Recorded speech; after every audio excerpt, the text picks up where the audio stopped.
Yeah. We're back up in the building. DJ Zak, the incredible vinyl assassin. Na ndani ya nyumba pia tuko na yule mtu wetu wa kawaida. Anaitwa nani? DJ Dr. Price kama kawaida. Na leo leo ni edition nyingine na Yeah, leo tuliamua kuifanya. Hold on. Haya, tuendelee. Mambo ya weekend imekuaje? Weekend yangu imekuwa fiti. Jana ilikuwa Sato. Yeah. Jana nimeenda hike ingine noma sana ilikuwa imeweza. Vitu za walami. Huko Kirinyaga kuna base fulani inaitwa Kiambicho. Sijui ni Kiambicho, it's a forest, iko na hills zile ndefu na mariva huko. Kulikuwa na zile floating bridge. Unajua zile floating bridge? Yeah. Ile there's a bridge that is made of wood, alafu kuna mbao, yani some scary thing hapo. But ilikuwa poa. Kama mnapenda ma-adventure. Wase wengine wakaenda ziplining. Man, poa man, sisi tulisema you only live once.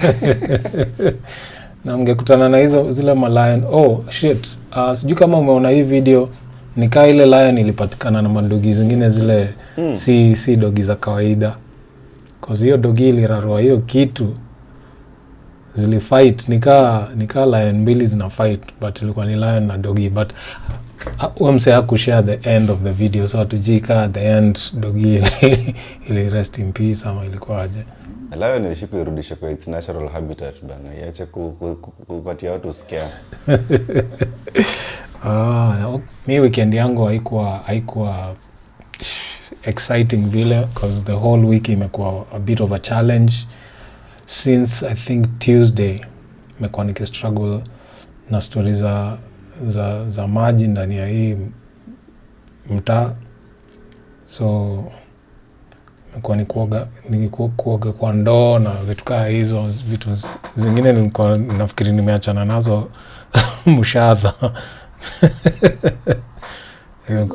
Imekuwa stress mbaya, but finally leo Sunday, by jana usiku at least walikuwa wametry kusort out your issue. By leo asubuhi walikuwa wamesolve 100%. So hopefully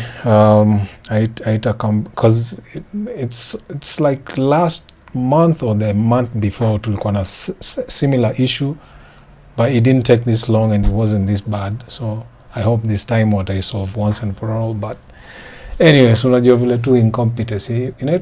Nimeshinda hata kusema hiyo word. Hata mimi nakuanga na shida na pronunciation. So usinitegemee sana. Yeah, so exactly. Yeah, so unacheki ukiwa Kenya mazee, hizi ndio vitu zina happen. Yani unashindwa nani yuko in charge, nani utaenda kuzushia. Juu nilienda mpaka kwa ofisi zao, nikaambiwa mtu yuko in charge, sijui ameenda lunch, hizo maujinga. So nikaa najaribu kuweka hapa sikia excuse that ameenda lunch. So imekuwa too stress. But other than that, vitu zimekuwa okay, I guess. Tulishoot pod on Thursday na nikaipost on Sato, but nimekuwa nikiweka zile beats nilikuwa na feel nikaa ziko time sensitive. So nilianza na hizo and then afterward ndio nikaeka the full episode. So if you haven't watched Porn for Breakfast episode 37, go over there and run the numbers. Yeah, other than that, wacha tuanze kuingia kwa maneno. Niaje umeniambia Nairobi kunaendaje saa hizi? Nairobi kuko fiti, lakini mimi nisharudi Murang'a. Lakini nasikia hii wiki yenye imeisha jana, mimi nasikianga wiki zinaanzanga Monday. Unajua mimi nasikianga wiki zinaanzanga Sunday. Unajua mimi nazoea wiki inaanzanga Monday kwangu. But okay. The week ending yesterday kulikuwa na tragic news. Oh yes.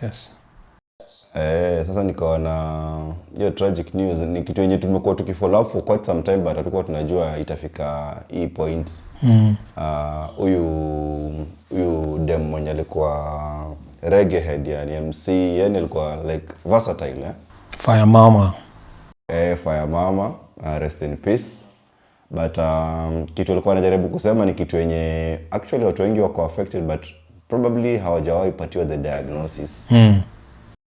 History ya endometriosis by the way kitu ni noma sana. Ukiangalia the numbers ziko juu kwa sababu wanasema like 10% ya wale mademu wote wako kwa reproductive age wanapatanga hiyo kitu. Na ni deadly kwa sababu ina affect cell life in very many aspects. So basically endometriosis ni kama tasemaje sasa. Normally ile uterus ya mademu huwa ina slough off every month kama kutakuwa na fertilization. So the part that sloughs off is the inner lining of ile uterus. Inakuanga very very thin like an epithelium. Epithelium ni kama layer cells. So that type of cells is very unique to the uterus. Hazifai kupatikana anywhere else. So in the event like hizo cells zinaweza patikana any other part in the normal process ama the natural process ya menstruation, unapata time ya kupata periods pia anywhere where that cell iko ita undergo the same response. So basically endometriosis ni ati kutakuwa na like ectopic epithelia ya ile ya uterus. So inaweza kuwa kwa lungs, inaweza kuwa kwa intestines, inaweza kuwa hata even kwa the heart, inaweza kuwa anywhere. So the cause haijulikani. Ni kitu yenye haijulikani the cause, but sometimes wanasema kuna kitu inaitwanga retrograde menstruation. Retro ni kama backwards. So period kawaida huwa zinatoka nje through the cervix to the vagina, zitoke nje. But wakati mtu anapata retrograde menstruation ni ati badala periods kutoka nje zingine zinatoka na zingine zina flow backwards to the fallopian tubes. Sasa zinapata ways zinatoka nje ya hiyo uterus. So kuna kwangana other processes zile ziko involved. Some are complex, but hizo cells zinaweza implant on other organs na zika develop. Yeah. So zikisha develop pale ndio unapata sasa mtu anapata akipata periods, unapata pain. Mahali yote yenye hiyo cell iko itabehave tu ni kama kwa uterus. So pia hiyo place ita bleed. So yeah, so unaona kama ziko kwa lung zitableed huko kwa lung, kama ziko kwa intestine zitableed huko kwa intestine. So ni kitu yenye ni normal. Alafu saa zingine pia wanasemanga kuna kitu inaitwa metaplasia. Metaplasia is like a normal process ya cells huwa zina change. Not a cancerous process, but unaweza pata kulikuwa na cell specific za hiyo area but zimeanza kutransform to a different type of cell. So zita assume even a different function. Yeah, so those are some of the processes zile zinafanyanga mtu anapata hiyo story ya endometriosis. So kama hiyo kitu kufika tuseme kwa lungs, it is rare that there was a retrograde menstruation yenye ili flow back ikaenda kwa the cavity ile pengine the pelvic ama the abdominal cavity ikafika mpaka kwa lungs because kuna a lot of barriers. So unaweza pata that process ndio hiyo kitu ifike kwa lungs. It is just that process ya metaplasia, like then hizi cells zina change tasemaje vile zinakaa na pia function pia ita change. So hii kitu haina treatment, like haina cure, and the cause is usually unknown. Na the numbers kulingana na WHO wanasemanga ina affect around 190 million women worldwide.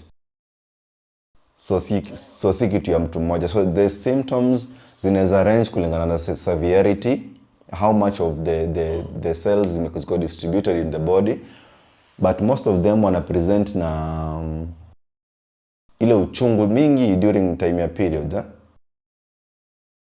Na wengine wanapata problem when it comes to having sex, wanapata a lot of pain during sex, ama pia kunaweza kuwa na pain after sex. Wengine hata kwenda tu choo tu ile kudefecate iko na a lot of pain, kupass urine iko na a lot of pain.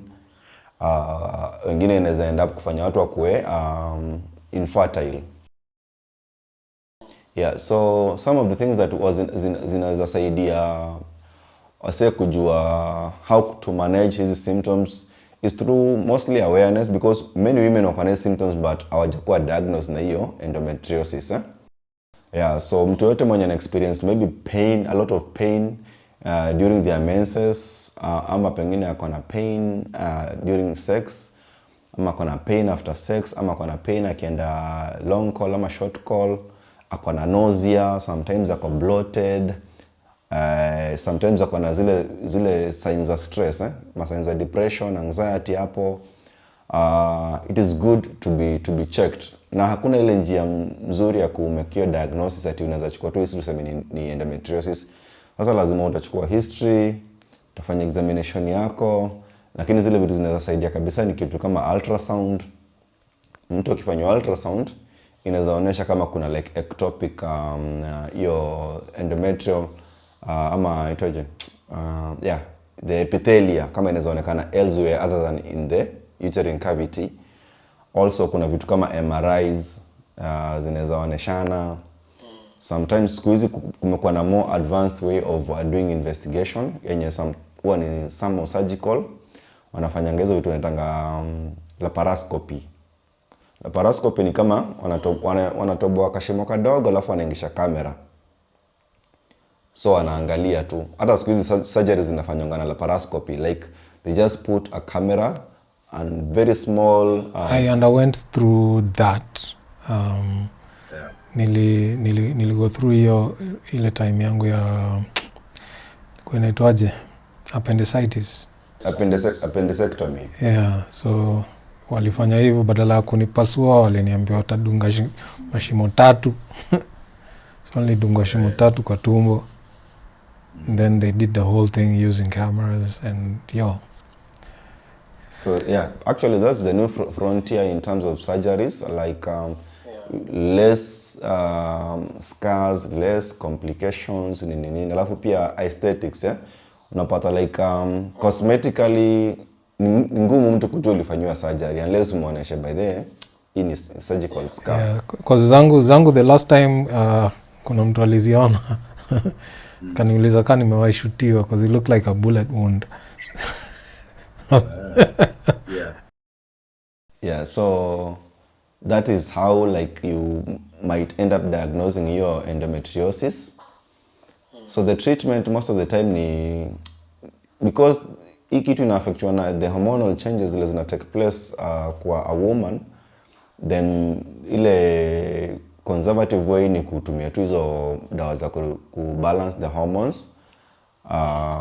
Pia ita depend. Unajua kuna watu wenye labda wanataka kupata watoi, so lazima watengenezwe fanywe hormonal therapy ndio waweze kupata mtoi, juu some of the complications ya endometriosis ni kufanya mtu akuwe infertile. But also in case ni zimeonekana ziko mahali kwingi, then there's that like surgery that can be done, the laparoscopic surgery can be done to try and remove those tissues zile zinapatikana that haziko kwa uterus.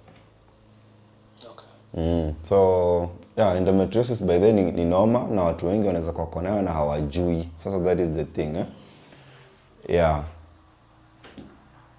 So by that nilikuwa nasikia kwa ile trend ya juzi, there's some lady who is also having like the same condition, but her symptoms hazijakuwa as aggressive as the one that now the late Jambi was going through.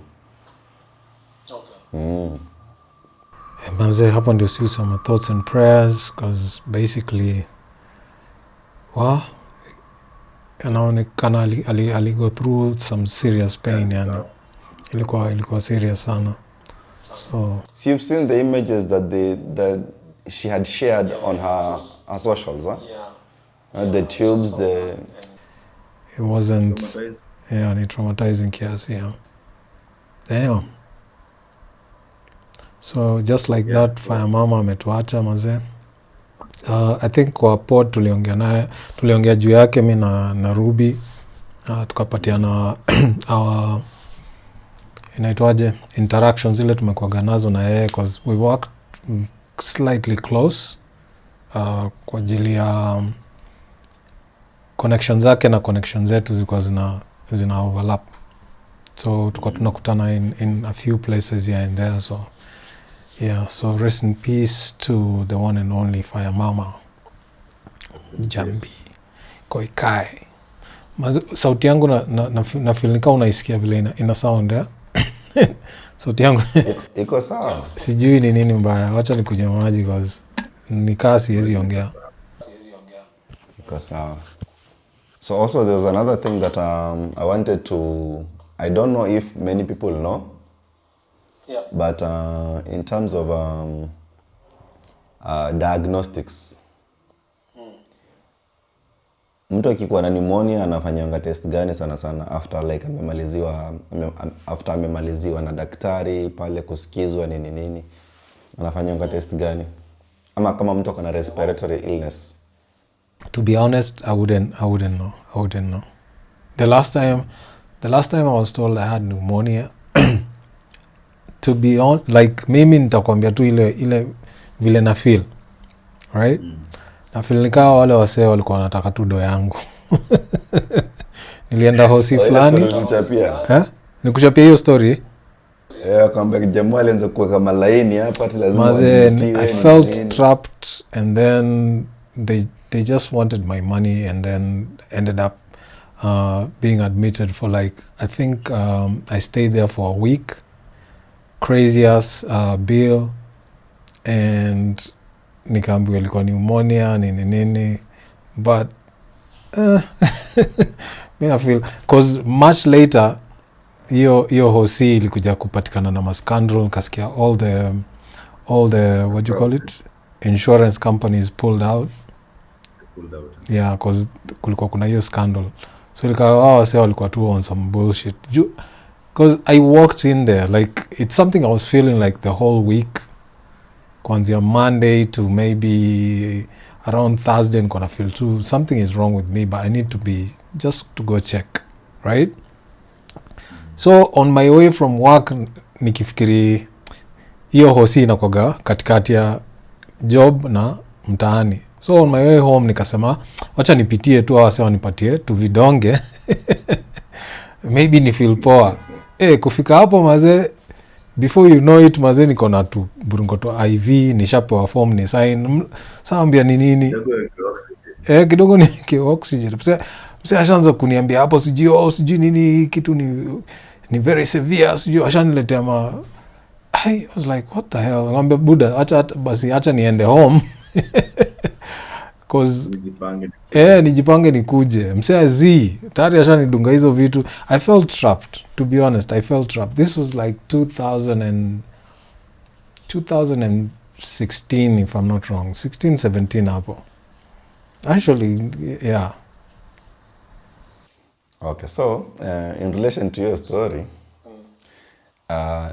my point was like most of the time napata like pneumonia diagnosis ni history, examination na pia investigations. So part of the investigation kuna imaging. Na imaging tunaongelea x-ray. So history ya chest x-ray. So apparently Kenya man tuko mbele man. Imagine kuna AI technology huko Kenya na imekuwa ikitumika, but sikuwa na idea. Sasa yeye imekuja kusaidia yani kusaidia daktari kuwa na high index of suspicion.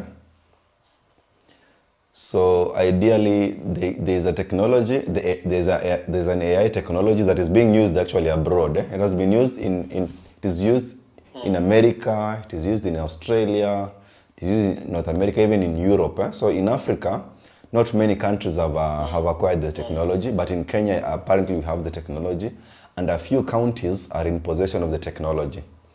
So here is the catch. You know, imaging, there's like a radiographer, the one who just takes the image, and then there's a radiologist, the one who reports the image. So in Kenya, we have a shortage of radiologists. Like unaweza pata like a whole county iko na less than 3. Kuna maybe tu ni mtu mmoja tu. mwenye ana report like images. Na unajua images zinatoka almost all corners Kuna CT scans, kuna MRIs, kuna X-rays, like all bunch of like investigations, like imaging investigations wanatumiwa ndo wapeane like the most accurate diagnosis. So now this AI technology has been fed like billions of images with reports. So it is able to analyze an image and tell whether whatever is there is there's a way that images wasn't reportiwa. So there's how you can report a pneumonia, there's how you can report maybe an obstructive disease, there's how you can report a mass or a cancer, there's how you can report very many things in the lungs. Yeah. So that week ending yesterday, we were taken through a sensitization of the technology. So so it was quite interesting because we had some demos were run, but they were not like demos, like they were real images taken to the software, and then the software generates the results. But now it is up to you as a doctor, as a clinician, now to see whether whatever you intended to see is what is reported. Oh, okay. Yeah, so like at the end of the day, the doctor is the one who's going to make the decision, but the AI is going to like shorten your time of making the decision. You say like for an X-ray to go to a radiologist, you might be told, come back after 2 days. And this thing works in seconds. Like in 3 seconds, you have everything. So we saw a few images, even fractures. When there was another image that someone had a fracture on the foot. You know, the foot has a very, very many small bones. So if you're not keen, you might not be able to pick it. So then the image gets fed to the system. Then the system even draws where the fracture is. So if you hadn't seen it, you even have time now to look at it like nicely. Okay. Yeah, and then now it was also recommended because in Kenya there is a test that is a DNA test that is used to test TB. It's called GeneXpert. But the test has been misused to an extent that sometimes now they call them cartridges. They run out. So you have sometimes that when you have stockouts, so the accuracy in diagnosing TB sometimes is not up to the standard. So now they were introducing the AI so that before you send for the sputum test, you send for the image, then the image has a score. If it is score more than 0.5 or 0.5 and above, then this person is likely having a condition, either TB or something that is close to TB. So now the AI is going to help you see who is going to go for the sputum test and who is not supposed to go for the sputum test. So I saw it as a nice thing, and I'm looking forward to start misusing the AI. Yeah, man, it was good. It was good because now if someone has, but it only works for ages 6 years and above. For children, the AI has not been fed all the programmed images about children. So there's a little bit of disadvantage to children. So maybe at least the radiologist will have lesser jobs of working on those X-rays from children. Yeah. So if you get there's someone who wants to have like an X-ray done, it's good maybe to take him or them to a hospital that has that technology, because they are likely to get like an almost accurate diagnosis. So you're saying we already have that in Kenya? Yeah. It's in Kenya. In like a couple of facilities or just some? So they have been piloting on, I think, the county referral hospital level. Okay. Not in every hospital, but I'm not sure which counties, but where I am, the technology is here. Oh, okay. So yeah, so I'll be enjoying the technology. Actually, yeah, I'm looking forward to start seeing what happens when I interact with the technology more. Oh, okay. Yeah. Nice. Also, the other thing that we were supposed to touch on today was during the premiere for Bahati and what's his wife's name, Diana, the show on Netflix. Prezzo Ali have some type of I don't know what exactly happened. Maybe you have some clue, or maybe you've read somewhere. But I think either alifaint ama kitu kaa hiyo. I saw it on Twitter that there was that the launch, and even the deputy president was there. There was a video of Prezzo having a seizure. So it was not good to Yeah, look or to 'cause see someone like Prezzo getting a seizure that's the in public. not even Prezzo. I have a problem with people rushing with their phones to record something like that. Once we know, ni kama ball. Unakumbuka time ya Christian Eriksen akianguka kwa stadium during, I think it was World Cup or one of those tournaments. The camera just showed us, okay, this is what happened, and then they panned out, and then like we know there's a problem, but they're working on it. No one went and took pictures of, concentrated on that. Yeah, exactly. So that's the one thing I have a problem with. I don't know, maybe it helps, or maybe, but my opinion is, like, for me, I would rather not see that. Like, once you show me that, okay, there's a problem somewhere and they're attending to it, you don't need to give us all the... Some of that stuff is a bit traumatizing for some of us, at least for me. Actually, it is even disrespectful to the person who is undergoing that thing, because now he'll live to see that video every time.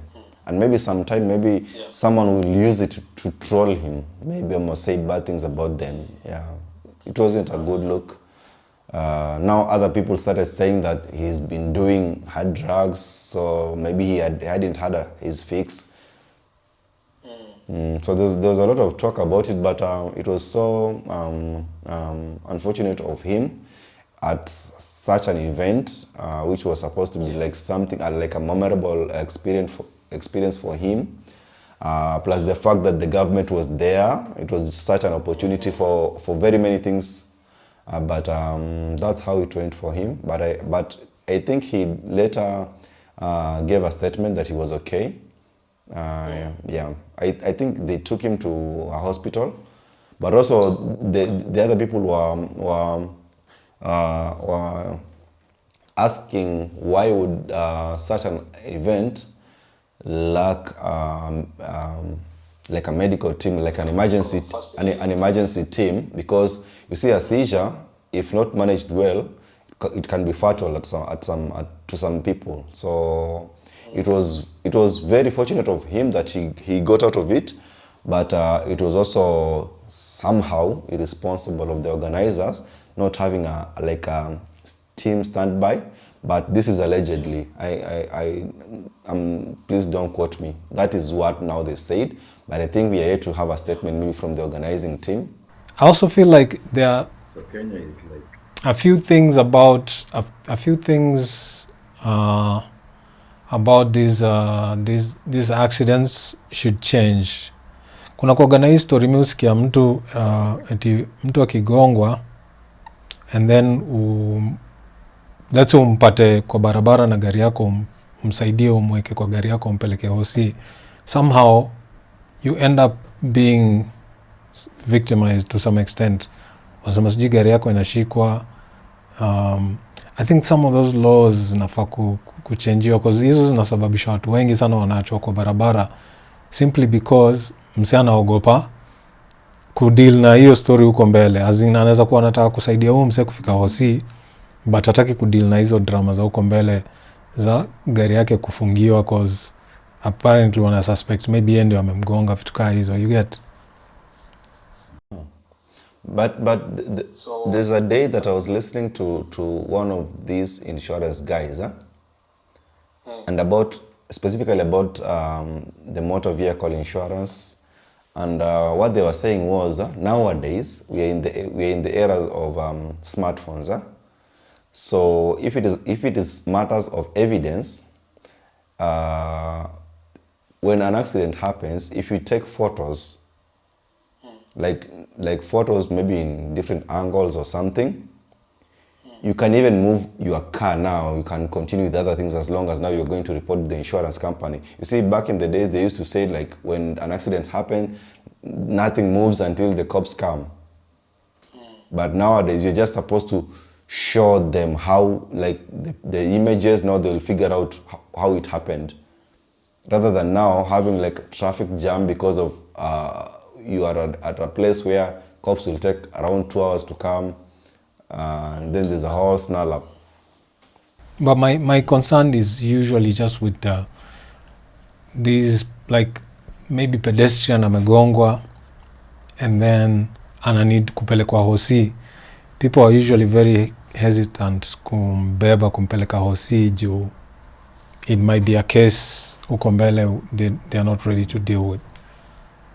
Na hiyo zote ni part of like some prehistoric laws that we're using. Yeah, so those ones I think someone has to come up with a better way of like, you know, handling this. Ndio at least msee akigongwa anaweza kupata hiyo help immediately. Actually, the first hours when someone has like had an accident are usually like the most important hours, because now those are the hours that determine how this person is going to come out of the situation. It is either now you waste the time, then they die, ama they get complications that cannot be reversed, ama you act fast, and then that person comes back like nothing had happened. Haya, we've talked about too many sad things. What's what's lighter?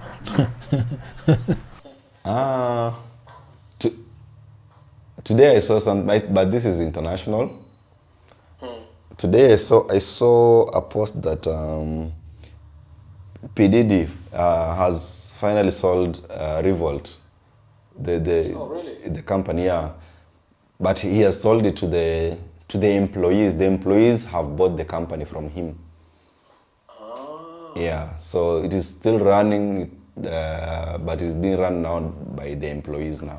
Oh, so at least Nori anaweza rudisha drink champs bado huko Revolt. Kwani ilikuwa imeisha? Ilikuwa but when you watch, like if you are a keen, if you've been following them, you notice like they stopped mentioning a few things that involve Revolt. No. Yeah, so kuna vile like, but that's just my observation. Maybe I'm reading too much into it, but you know. Could be, but I saw like a week or two. I saw a new episode. There are like two new episodes. 2 episodes I haven't watched, which I'm really looking forward to. Once nimeget to time kiasi, cause mazee time yangu imekuwa mbaya.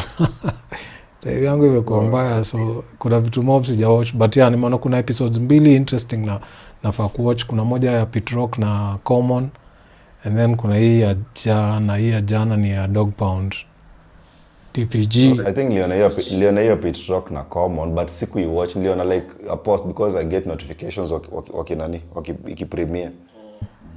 Yeah, so I'll watch those 2 and see, maybe after a few weekends hivi ndio tutapata updates vizuri ya Revolt, because najua Nori alikuwa anangojea sana hiyo story ishe. Kuna watu kadhaa wale wako na ties na Revolt na hiyo Sarok na a few things that Diddy had his hands on that were really like uncomfortable. I think they were just waiting for the moment when kila kitu itaisha. So selling it I think was a good idea, because he's almost confirming the speculations. Not really. For me, it's just a business move now. Like kuna wase walikuwa wameacha kufanya biashara na yeye, so you probably lose more if you just you understand. So yeah, just get rid of it, let other people run it, get your money, and then deal with the zile vitu zinakam nayo. Yeah, but Didi anaenda down vibaya. Yeah. Unajua sasa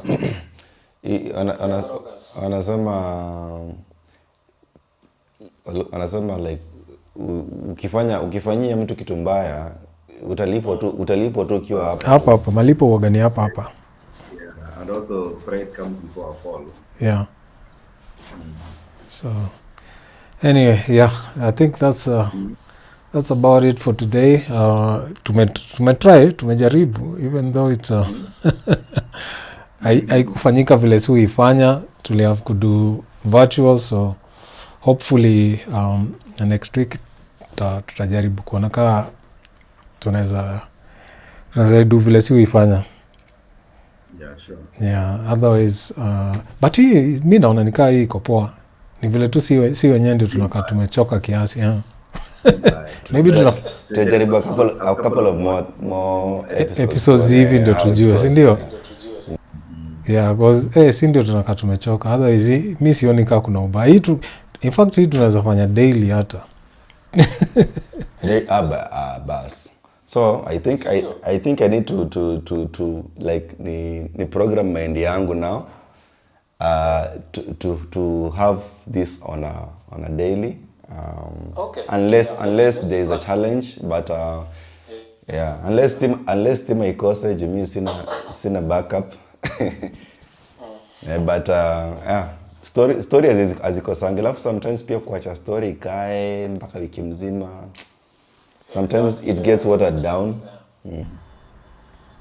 So tutajaribu kuifanya hivi daily. Tutajaribu tu get some more energy, maybe tuifanye slightly earlier than saizi ni usiku sana ndio maybe tumechoka, ama we get a cup of coffee or whatever and tuchangamshe. Ni vile hii tulikuwa tunajaribu, ndio unacheki hizi energy ziko low, but don't worry about it, we'll do it next time. Sawa basi, see, it's been real, it's been emotional. Check the other episodes we've done before if you haven't. If you have, then enjoy this one and subscribe, tell your friends, and you know. By the way, keep subscribing. By the way, my account jumped.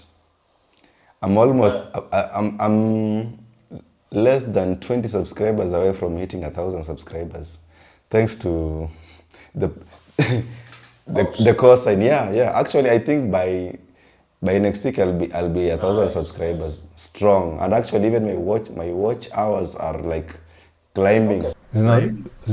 Bas toko tukifanya hivi ndio ziwe zikiruka, kwa hata mimi niko close to 4,000 now. A couple of guys from getting to 4,000, so subscribe, get the numbers up, and then yeah. Sawa mazee, si tutaonana basi hiyo round nyingine.